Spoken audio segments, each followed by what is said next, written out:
collaborative effort to then improve their long-term understanding. Clickers, lovely. Crack on. So just in terms of me and Andy, just a bit of background. So I'm a school teacher, Andy's a sports science lecturer and coaching lecturer, and we both kind of came up with this concept about 5 years ago. The problems we were trying to solve, I guess, was that we didn't believe that analysis was solving the kind of, was in line with pedagogical theory of really facilitating learning through guided discovery, self-learning and all that. It was a really command structure that a lot of the software has forced you down. So we're trying to kind of solve that problem along with other practical problems like resource, etc. For example, my analysis sessions as a teacher were generally about 90 minutes I would spend on gaining the knowledge from the game. I'd spend 30 minutes like telling that to the players off of a review, and there maybe be about 10 minutes in total of kind of discussion. And I wanted to try and flip that process round based on what I knew as a teacher. So I'll stop using that. So practical problems we were come across was resource. A lot of it's correlated, and I guess a lot of systems out there are quite complex, require the resource to be outsourced or bring someone in-house to work a system, like an analysis system. And also the other part is time. We don't have all the time in the world. Some professional teams might, but the teams that we're working with generally are under-resourced, the schools, club coaches, and we're trying to kind of make an environment where we can solve those two problems. Another problem we're trying to solve was a perception of performance analysis. So players perceive performance analysis negatively. They were sceptical of it from the most recent research, didn't engage in it all that much, and coaches didn't give players credit. They didn't think they were capable of actually contributing. Didn't think they had the knowledge to do so. So we're quite reluctant to involve them.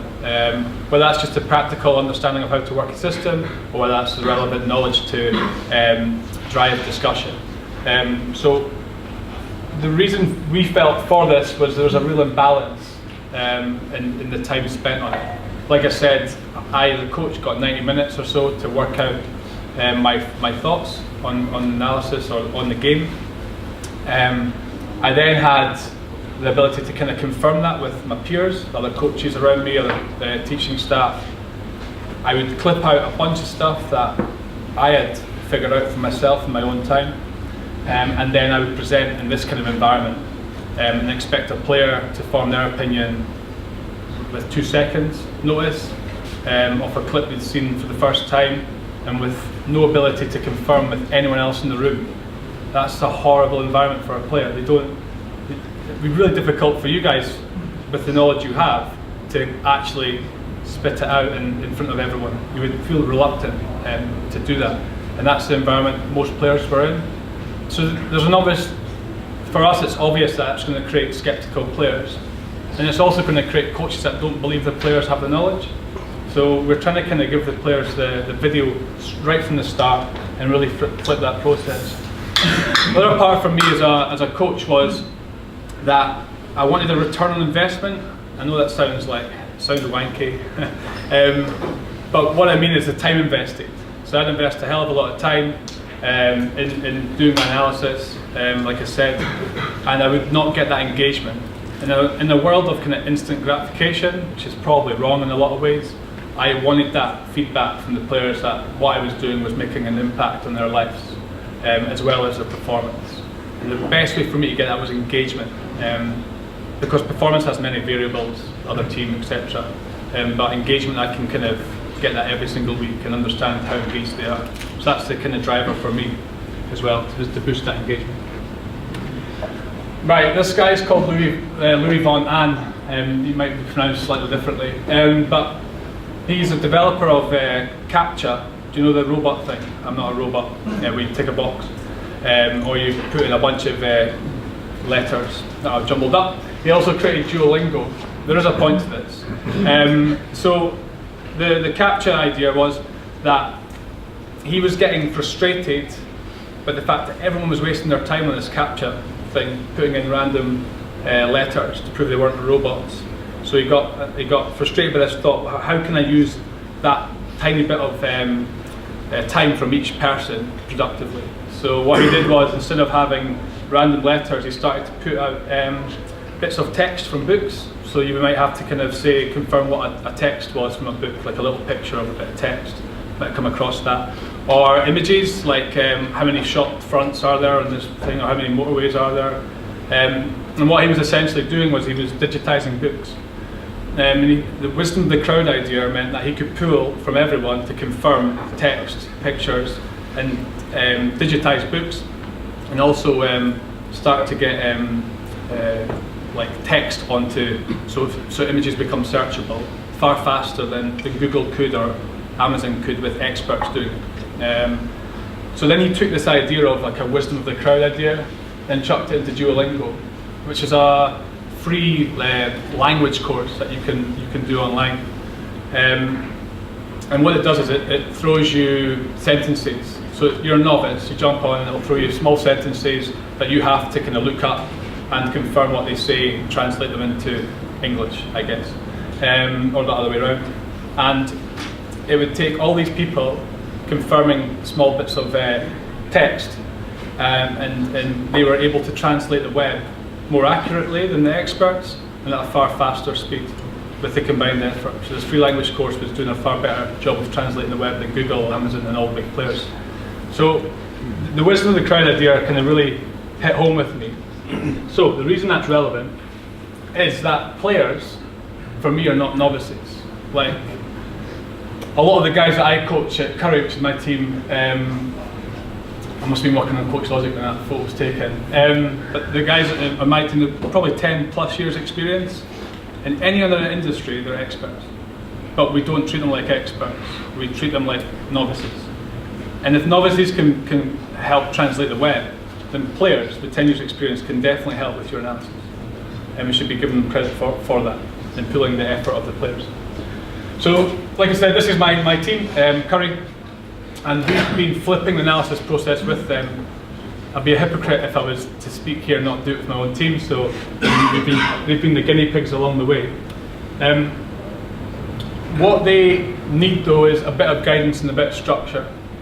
So what we decided to do this year, after kind of doing it a little bit off the cuff in previous years and hoping that the players would jump on it, was create a real structure so that we could hold them to account on everything. So we came up with our big rocks, attack through to scrum, set piece stuff, and then we had a leader in each area, all player leaders, and then from there we delegated, they could delegate responsibility.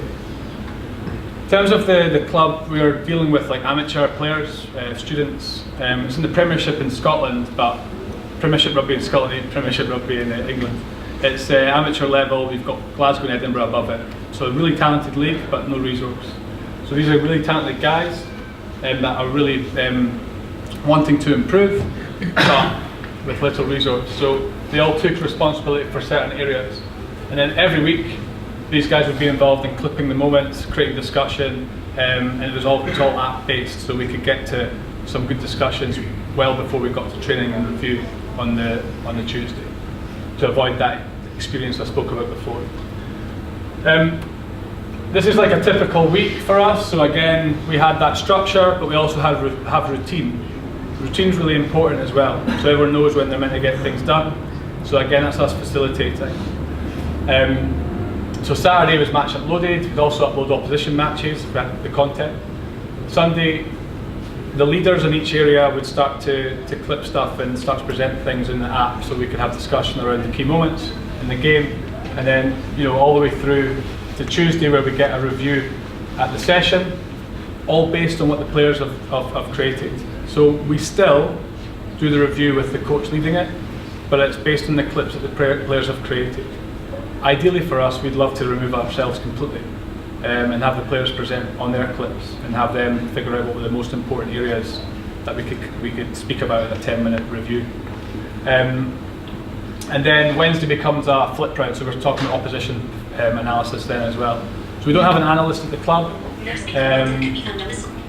No, where's me? Oh, good. That Duolingo. So we don't have an analyst at the club, we just have the leaders creating those moments. And then by the time we get to the Friday, the game plan is published, but the game plan is fed by the players. Also, the training sessions are fed by the players. So when they turn up to a session on a Tuesday and Thursday, they're not going to be surprised by it. It's what they've picked out to do. So it's been really successful for us. We've had 7 guys in the Scotland under-20s last year. We've managed to make our 4th playoff this year in a row. So it's building consistency and performance, but it's also developing talent, which is our go-to. As a club, we do not have budget, like I said, especially compared to some others in our league. So our go-to is to try and bring players in based on the ability to develop. That's what we pride ourselves on. So that's how we compete. Just an example of this. I'm going to try and go to the website. So wish me luck. Right. So I'll start this video. And you'll notice it's not the best. We're in the black, by the way. We're in the blacks. So it's one of the moves we worked on at training. It's the one off the head. I don't think it counts as a knock-on. We thought we'd get through and score a try. Nah, it was just true. So we weren't meant to do that in the game. My immediate reaction was to go, it's a bit mental, I guess, and to call people out on it. But I kind of control myself. And just stuck the word chat. So I mentioned the forwards in it. Although this is on the website, they would have got it on their phones. Mentioned the word chat. And then from there, I get a string of 13 replies talking about that moment. And that moment's much bigger than I gave it credit for. It wasn't just a bad throw, it wasn't just it wasn't bad stuff that the players did wrong. It was kind of options that they didn't have. So essentially off this back of this conversation led by the players, the key kind of guys in those decisions, we found out that they'd been picked off a couple of times going to a spot in the lineup that they needed to go to for the backs to run their play. So in order for the backs to run their play successfully, they've been told by the backs coach, who's also the head coach, we need the ball in this position.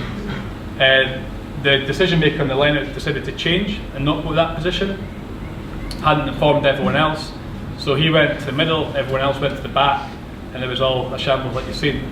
But the problem was that we hadn't given them the options to run that successfully, not that they were bad rugby players. And without that insight, for me, I would have went down a wrong path, maybe done far too much line-out stuff on the Tuesday. I'll just have a chat about it and solve it that way as well. So that's kind of tactical insight. If I go a bit further up the chain, these are all the starred stuff. So this one here, this is a controversial one because we score off it. Rusty will love this.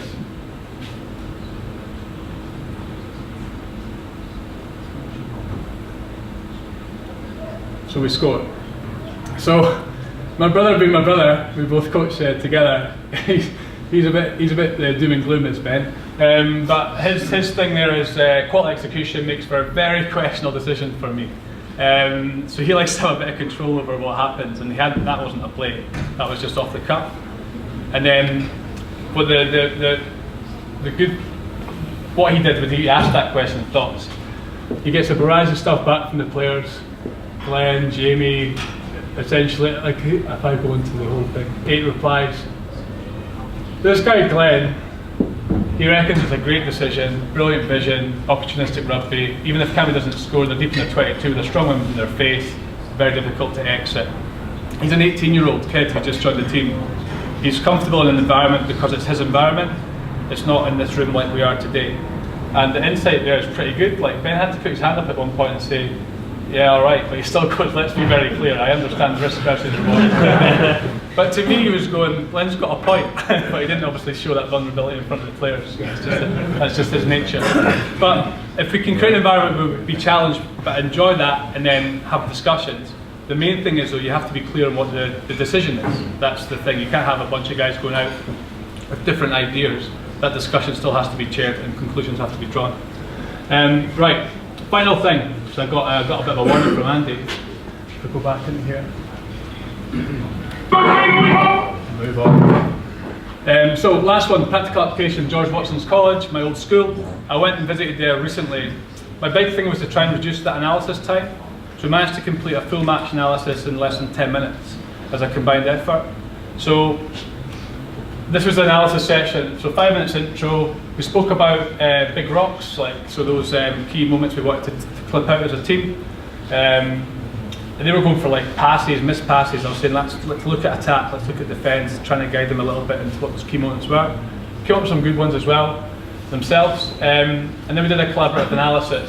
So essentially I gave every player a segment of the game, a bit like that captcha idea or Duolingo. Give them a segment of the game, 0 to 5 minutes, 5 to 10, 10 to 15, and they analysed their segment in a room, as you can see here, of different devices, and best save in the combined effort of that 5-minute period each, created a full match analysis with less than 10 minutes.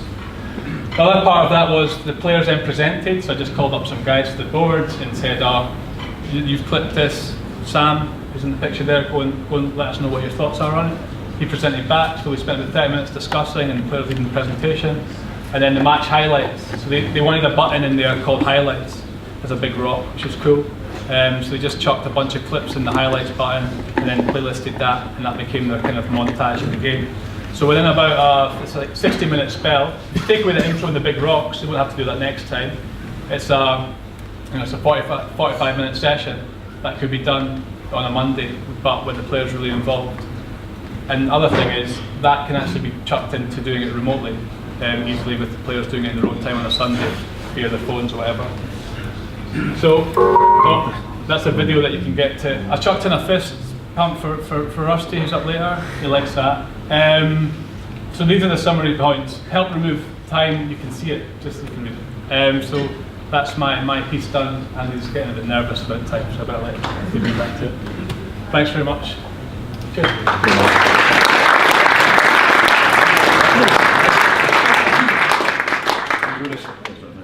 Just for clarity, I wasn't getting nervous, I was just getting ready. So, but yeah, no, thanks very much, Mark. Yeah, I guess no talk would be complete without a brother having a drink at another brother. Another brother, I don't know how we managed to get that in there, but yeah, good stuff. So next up is Michael Ayres. So again, brief intros. Michael is programme leader at St Mary's University. He's brought his own fan club with him today as well, which is good to see.